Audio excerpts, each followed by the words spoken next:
Let's all congratulate Evelyn for mentoring our newest operations manager. Richard announced, his voice dripping with that practiced corporate sweetness that somehow still tasted sour. I blinked once, then again. That was how I learned the promotion I'd been chasing for 4 years had gone to Ryan, the former summer intern, who once asked if overnight shipping meant he had to stay in the office until morning. I wish I were kidding. The conference room clapped. I didn't. I sat there posture locked in that familiar corporate paralysis where every vertebra wants to rebel, but your face wears the polite mask. Ryan turned to me, grinning like a Labrador holding a stapler. "Couldn't have done it without you, Ev," he beamed. Ev. Like we were old drinking buddies, not colleagues. I nodded. Even forced out a tight, well-deserved through clenched teeth that tasted like burnt coffee and stale dignity. He wore a wrinkled blazer with the store tag still dangling from the sleeve. Called it his power jacket. My eye twitched. And while we're here, 97% of you are listening without subscribing or hitting like. 2 seconds, folks. It means the world and keeps these stories alive. Back to Ryan. He had zero credentials, no leadership experience, and couldn't explain the difference between procurement and purchasing. But he did play pickleball with Richard and once brought keto brownies to a staff lunch. That apparently was the secret formula. Meanwhile, I'd handled 8 vendor overhauls, navigated 4 supply crises during winter storms, and once caught a $1.6 million error in a freight contract before lunch. But what they wanted now was fresh energy. Richard's words. Not proven leadership. Not institutional knowledge. Fresh energy. I should have downed a Red Bull and done push-ups in the break room. After the meeting, Richard summoned me to his office, blinds drawn, his signature move before delivering something patronizing. He leaned back in his chair like he was about to record a podcast. "I know this might sting," he began, voice pitched low like I was a fragile antique. "But think of this as a long-term strategy. Ryan brings agility. You bring stability. Together, that's the future." I stared at him, calculating how many paperclips it would take to build a shiv. "This is a compliment," he added, as if packaging an insult in gift wrap made it generous. My smile didn't move. But in that moment, I knew his long-term strategy was about to become my short-term motivation. "We don't need to supervise you, Evelyn. You're rock solid. But Ryan, he's the kind of guy who can shake things up. You ever feel like you're being buried alive under corporate buzzwords? Like someone's shoveling dirt onto your career while calling it a growth opportunity?" I nodded. That was my survival move, nod, and live to fight another day. I walked out of Richard's office with my shiny mentorship badge of honor and headed back to my desk where my inbox was already stacked with meeting requests Ryan had scheduled. For me to brief him on things he should have learned years ago. The shift in the air was obvious. People looked at me with those half-sympathetic smiles, or worse, relief that it wasn't their turn under the guillotine. Corporate betrayal doesn't draw blood. It shows up as calendar invites. So I went quiet, careful. Started saving everything: emails, approvals, Teams, chats, the works. I didn't know yet what storm was forming, but I knew one thing: if Ryan was the ship and Richard was the captain, I was the lighthouse. And sooner or later, somebody was going to crash. 2 weeks into Ryan's reign as Boy King of Operations, Richard called an all-hands. "We're pivoting vendor strategy," he declared, marker in hand, like a prophet with a sermon. "Current contract is bloated. Legacy dead weight. We need partners who move fast." Translation: he wanted a shiny slide for the Q3 review. Ryan found a vendor on LinkedIn with a flashy TikTok presence and a case study about delivering freight with scooters in downtown Austin. They were planning to ditch a supplier we'd trusted for nearly a decade, not glamorous, but rock solid.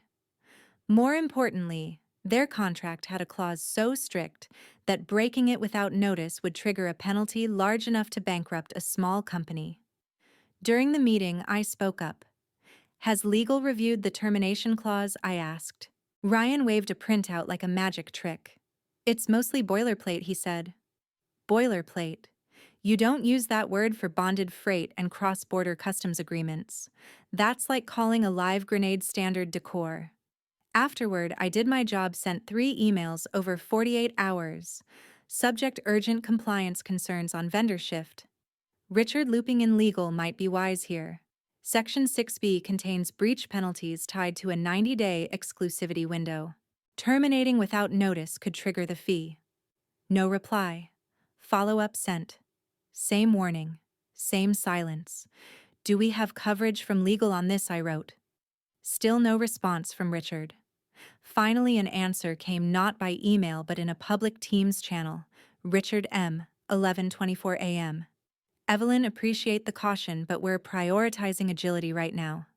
Let legal worry about that. We're moving ahead. I stared at the screen. Let legal worry about that. You don't say that when the contract's breach clause reads $2 million in liquidated damages. I replied with something short, neutral, just enough to have it on record. Evelyn H. 11:27 a.m. Copy that. Please note I previously flagged the risk in Section 6B. Will proceed as directed.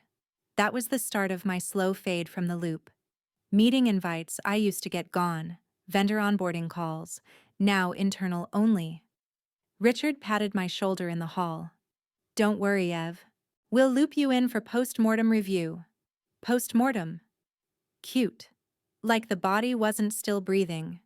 Meanwhile, Ryan strutted through the floor with his new clicky badge holder, talking about killing sacred cows. I watched him accidentally send a blank invoice to accounts payable, then blame system lag. Richard called it growing pains. And if you don't want to miss what happens next, or the stories that prove how sweet, quiet victories can be, hit that subscribe button and join me for the next chapter. I started collecting my own kind of pain. A folder on my home desktop labeled breadcrumbs. Into it went every email, every Teams, screenshot the vendor contract, the date they announced the shift, the date I sent my first warning. I didn't know when I'd need it, only that when the waters turned rough, I wanted the only lifeboat. It hit on a Tuesday. A calendar alert. Emergency ops sync mandatory. I knew before I clicked. This wasn't a mislabeled palette problem. No, this had the low nuclear hum of a full-blown disaster.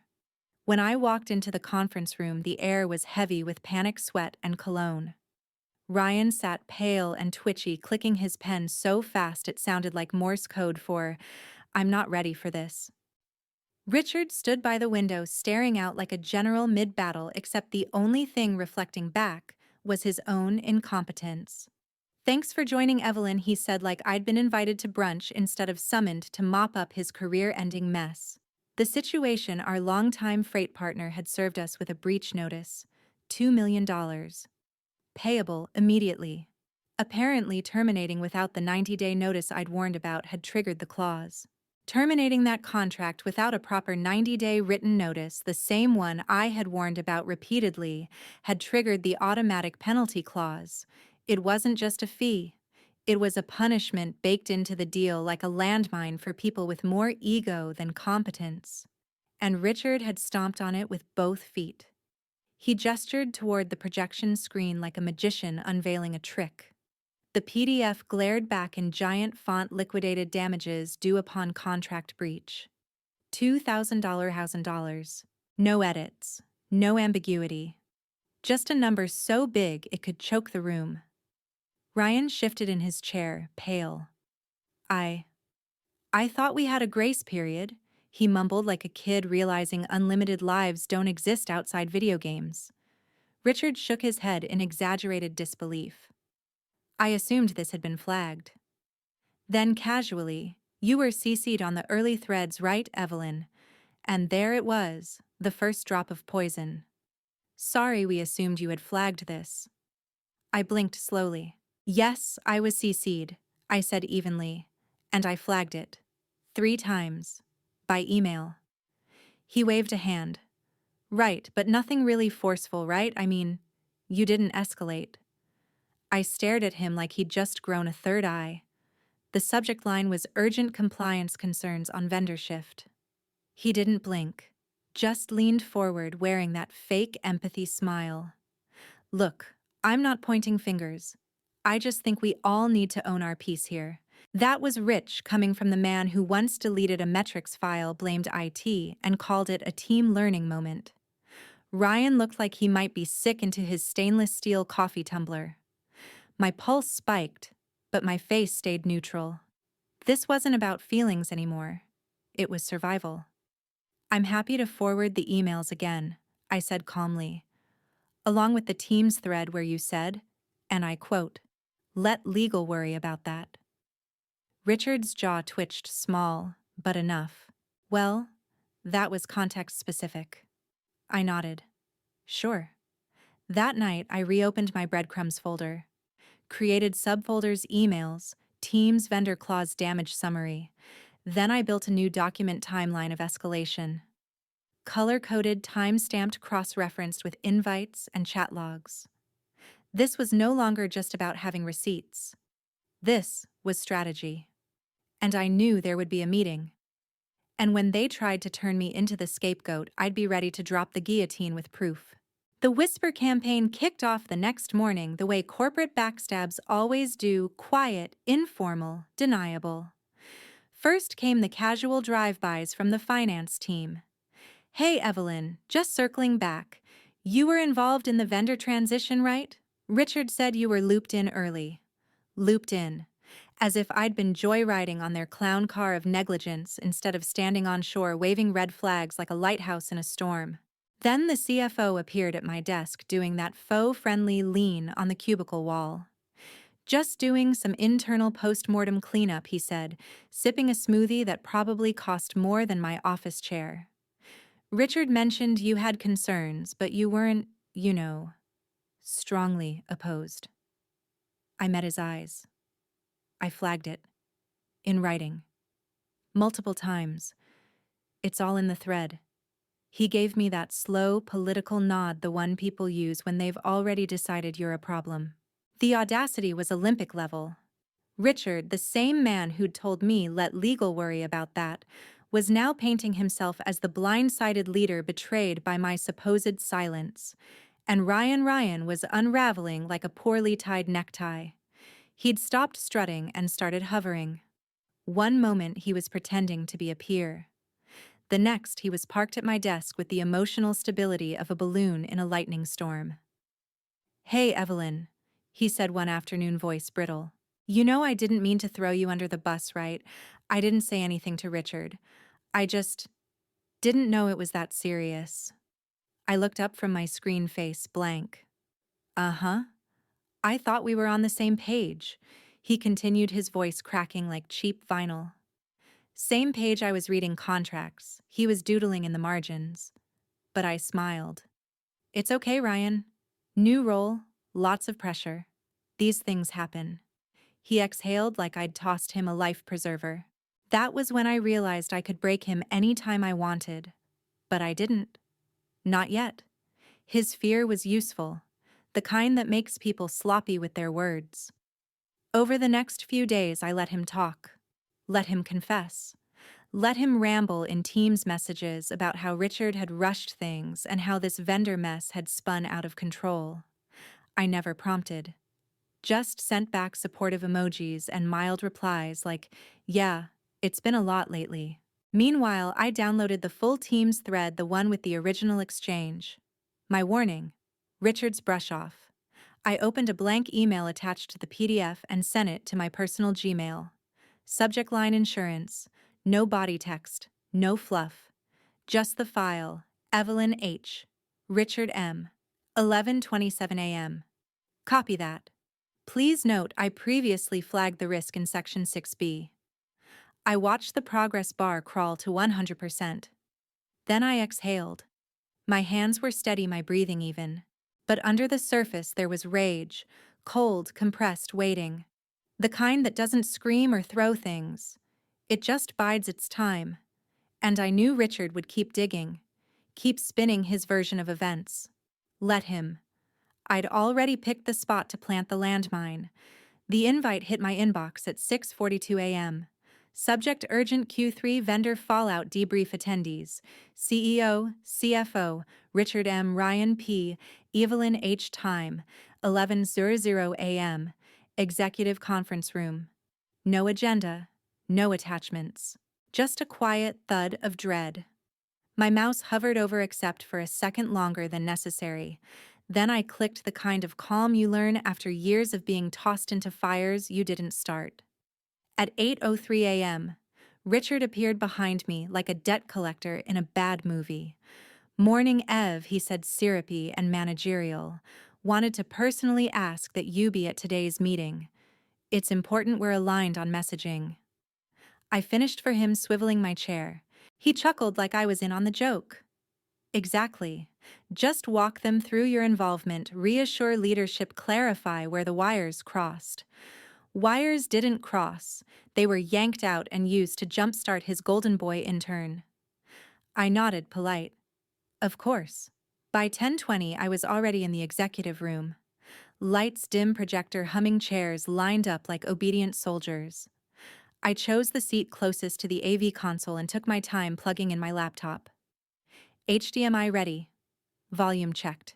The Teams message was queued on a full-screen browser tab, zoomed in to 150% theater mode. Let them read. At 11:00 sharp, the Sharks arrived, the CFO with furrowed brows, legal with a laptop under one arm, Ryan sweating through his shirt, Richard carrying his leather folio like it contained state secrets, and last, the CEO, quiet, sharp, and not in the mood for games. The CFO came in first, frown lines etched deeper than usual. Next was legal, tight-lipped, carrying a laptop like a surgeon with a scalpel. Ryan slipped in after them, visibly sweating through his bargain button-down, avoiding my eyes. Good. Then Richard arrived, freshly shaved and smug, clutching his leather folio like it contained state secrets instead of his own obituary. Finally, the CEO entered, calm, sharp, the kind of man who doesn't speak until the silence has teeth. We all sat. Richard took the floor before anyone even asked. "Appreciate everyone making time. I want to be transparent about the vendor issue and the timeline." He clicked open a sanitized PowerPoint, bullet points, passive verbs, a few lifeless charts. We identified a gap in compliance review. And while Ryan acted with enthusiasm, there was admittedly a lack of senior oversight on certain communication loops. Then he turned to me. "That's why I asked Evelyn here to walk us through where perhaps those concerns could have been more clearly escalated." Ah, the baited hook dipped in varnish. I blinked, calm, composed. Then I slowly turned my laptop toward the AV panel. One click, the screen mirrored. The Teams thread popped up, full screen, bright and clear, time-stamped. Evelyn H. 10:06 a.m. Richard flagging this as non-compliant with Section 6B. We need legal's approval before proceeding. Richard M. 10:08 a.m. Let legal worry about that. We're moving ahead. No commentary, no animation, just silence so thick it felt like static in the bloodstream. The CEO leaned forward. "Is this a real-time Teams archive?" "Yes," I said. "All time-stamped and exported." I turned to Richard. Just looked at him. Said nothing. His face flushed under the collar. Contextually, there was a broader conversation happening. Legal cut in. "Richard, did you ever forward this to our team?" His mouth opened, closed. The CEO sat back, arms folded. Noted. I didn't smile, didn't move. This was the slow drag of the blade, and I wasn't done. Richard shifted his weight, adjusted his cufflinks like he was prepping for a TED Talk instead of trying to dodge career annihilation. Richard clicked away from my Teams display, reclaiming the screen with his bland corporate slide deck. Before we over-index on any single exchange, he began already greasing the rails. I think it's important to acknowledge the broader dynamics at play. The room stiffened. Legal's fingers hovered over their keyboard. The CFO leaned back, eyes narrowing. Richard's voice dropped into a well-rehearsed tone of regretful wisdom. What happened with the freight contract wasn't one person's fault. It was a failure of process. He paused, then added, "Yes, also a failure of energy balance." Ryan brought tremendous initiative to the table.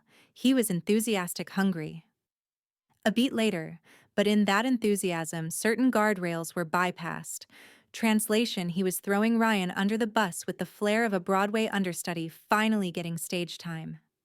Ryan didn't protest. He just stared at the table like he hoped it would swallow him whole. Richard kept pacing in front of the screen like a self-appointed preacher of process improvement. In hindsight, we also saw breakdowns on the senior side, he said. Evelyn was included in early discussions. She's respected, competent without question. But there was an absence of escalation, a lack of clarity. And there it was, praise laced with poison. Respected, competent, but apparently too silent. He let the words linger in the air like a bad smell. Then, right on cue, all eyes turned to me. My face didn't twitch. My breathing stayed even. I leaned forward slowly like a bow being drawn to full tension. "I think everyone should see this," I said. I turned my laptop back toward the main screen. One click, no words, just light and evidence. The team's thread filled the wall. No annotations, no spin. Just Evelyn H. 10:06 a.m. Richard.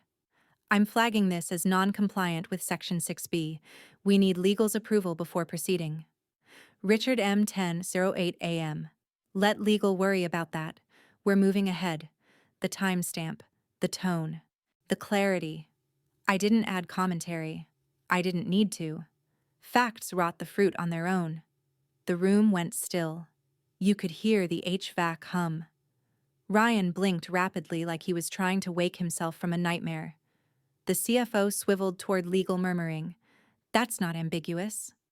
Richard's throat bobbed. He opened his mouth, closed it again. The CEO leaned forward, elbows on the table, hands clasped. "Is that accurate, Richard?" And in the pause, 3 eternal seconds, I watched a man realize the elevator cable had snapped, and he was already in free fall. The screen stayed frozen, the team's thread in all its minimalist glory. No animations, no distractions, just brutal clinical truth. My warning, his dismissal, time-stamped with the precision of a bullet. Nobody breathed. Legal leaned forward like they were inspecting a crime scene. The CFO exhaled through his nose, slow, deliberate. Ryan looked like he was trying to mentally teleport back to the moment he'd said, "Boilerplate's fine, right." The CEO didn't move at first. He just stared at the screen like it had personally offended his intelligence. Then slowly he turned to Richard. "Is this accurate?" The words hung in the air like frostbite. Richard opened his mouth, shut it again, blinking like a deer staring down a semi. There was context to that conversation, he began, voice dry. It was a fast-moving situation, and I believed we had legal safety nets in place at the time. The CEO didn't blink. "Did you forward this to legal silence?" Richard tried again. "Well, I assumed Evelyn would escalate if there were serious risks." I thought. "No," I cut in quietly. "You told me to let legal worry about that. Those were your exact words. We can scroll up if you'd like." I didn't raise my voice. I didn't flinch. I let the quiet do the carving. The CEO turned to legal. "Would that directive have warranted escalation on Evelyn's part?" Legal shook their head. "No. Not if her objection was clearly stated and leadership overrode it. The obligation to consult legal lies with whoever initiates the risk. In this case." Richard's ears flushed a cartoon red. The CFO rubbed his temples. This was a $2 million error. We didn't loop in compliance. We didn't loop in legal. And Evelyn flagged it in advance. Ryan shifted in his seat like he might speak. Then thought better of it. Smart. The CEO didn't raise his voice, didn't pound the table. He just let the silence do its slow, surgical work. "Thank you, Evelyn," he said finally. "That'll be enough for now." I nodded, closed my laptop, and slid it into my bag. No celebration, no vindication parade. Just the razor-thin hum of satisfaction in my ribs. Because sometimes the cleanest kills make no sound at all. Let the silence bury him. By the end of the week, Ryan's desk was cleared out. No fanfare, no announcement, just a vague HR memo about a mutual decision to part ways, and a manager walking Ryan to the elevator like he was escorting a sad golden retriever to the vet. He didn't look at me on the way out, didn't say goodbye, just clutched a small box of succulents and notebooks full of doodles like a kid leaving behind a busted lemonade stand. Richard, on the other hand, stayed. But his badge didn't open as many doors anymore. His calendar slowly became a ghost town. The team's mentions stopped. Meetings were rescheduled without him. He was on administrative review corporate code for the polite countdown before the axe falls. And me, I got the email. Subject interim transition support, Evelyn. As we evaluate internal leadership structures, we'd appreciate your support in temporarily managing vendor operations and compliance oversight. Your institutional knowledge has proven invaluable. Let us know if you need resources. No congratulations, no title change, no raise. Just a paper-thin thank you stapled to a pile of broken systems I was now expected to duct tape together. I didn't reply. Not yet. Instead, I closed the email, stood, and walked down the hallway, my heels clicking like a metronome at someone's funeral march. I stepped into IT, nodded to Mark, the network engineer who once lent me his Netflix login during a snowstorm. I need admin access to Richard's internal files, his laptop, Teams archive, all of it. I'll CC legal. Mark didn't blink. Already cleared it this morning. They're expecting you. In 10 minutes, I had access. In 20, I duplicated every relevant compliance log, Teams thread, and vendor memo into a locked folder labeled RM Exit. I encrypted it, backed it up. Then I sent a mirrored copy to legal with no commentary, just the subject line per request internal review materials. After that, I opened my calendar and created a meeting, Richard transition debrief, our offboarding prep. Monday, 9:00 a.m. Attendees: Evelyn H. HR Lead, Legal Rep, Richard M. I didn't send it. Not yet. I just let it sit there, a quiet block of time on my screen, a loaded gun waiting for the right moment. Because by now this wasn't about revenge anymore. It was about order. And order starts with locking the door on the man who'd left it wide open for chaos. Monday morning, 9:00 a.m. sharp. HR's glass-walled conference room had that disinfected performative calm you only get before a firing or a corporate rebrand. The lights hummed. The chairs looked too new to be comfortable. I was already there, seated at the head of the table. Folder closed. Pen capped. Coffee untouched. The door creaked open. Richard walked in wearing the same blazer from his promotion day, the one with the faint coffee stain on the cuff. He gave me a weak smile, the same tired charm he used on interns and vendor reps. "Morning," he said, voice pitched a little too high. "Didn't expect to see you in this one, Ev." I didn't respond. Just met his eyes, cold, steady. He gave a thin, brittle chuckle. "Well, I guess this is the part where we hug it out and talk about lessons learned, right?" He tugged at his collar like the room had suddenly gotten warmer. I opened the folder. No ceremony. Just flipped it slow and quiet so the single sheet inside faced him. Exit checklist, Richard M. printed in bold, clean font. Below it, the shortlist: return laptop transfer, remaining documentation, disable Teams, Ox email accounts, complete HR debrief, submit final expense report. He stared at it like it was written in a language he no longer understood. I leaned forward slightly, voice even. "You told me my caution made me obsolete," I said. "Turns out it made me essential." I didn't smile. He didn't blink. I pushed the checklist toward him, the paper sliding across the polished table like a guillotine being lowered. He reached for it with a trembling hand, still trying to compose himself, like if he held on tightly enough, the moment might reverse. I stood. Let me know if you need help logging out, I said, cool and clear. Then I turned, walking to the door, my heels clicking sharp and final. I left it open behind me. Not for him, for the draft. To carry out the last of his smoke and mirrors. I didn't look back. I didn't need to. Some exits don't need applause, just silence and a locked account. You've been with me through every twist of this story, every snide remark, every ignored warning, every meeting where I sat silent on the outside but kept score on the inside. If you've ever had to bite your tongue while someone less qualified took the credit, you know exactly what that felt like. That's why I'm asking you right here, right now, to stand with me. Drop a comment below and tell me what you would have done in my shoes. Would you have fought louder from the start, or waited like I did for the moment when the facts would speak louder than any argument? Your voice matters here. Not just for me, but for anyone watching this who's still stuck in their own version of my story. Those comments aren't just chatter, they're solidarity. They're proof that experience, patience, and preparation still count in a world that's too quick to dismiss them. If there's one piece of advice I'd leave you with, it's this: never confuse staying quiet with being powerless. There's a difference between letting something slide and letting someone dig their own hole. Sometimes the smartest move isn't to stop them, it's to make sure you have the map, the photos, and the GPS coordinates ready when someone finally asks, "How did we end up here?" Document everything. Protect your work.